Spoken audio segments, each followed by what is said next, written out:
आपको मालूम होना चाहिए इंडिया का अंदर आर्मी और रेलवे छोड़े तो तीसरी बहुत बड़ी ऑर्गेनाइजेशन वक्फ है जो सबसे ज्यादा प्रॉपर्टीज है, आमदनी है। कुछ मीडिया में अलग अलग गलत फहमियां बताने कर है वक्फ के बारे में।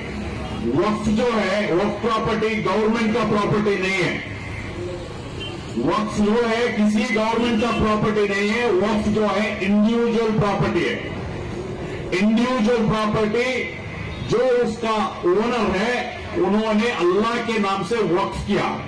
इसका मतलब उसको वो जो प्रॉपर्टी जो दिया है उसमें से मुसलमानों का रिलीजियस हो, इकोनॉमिकल हो, ये तमाम डेवलपमेंट करने के लिए वक्फ किया गया। मगर आज गलत अंदाज से मीडिया बहस कर रहा है। वक्फ इंडिविजुअल प्रॉपर्टी है, प्राइवेट प्रॉपर्टी है। वक्फ गवर्नमेंट का प्रॉपर्टी नहीं है।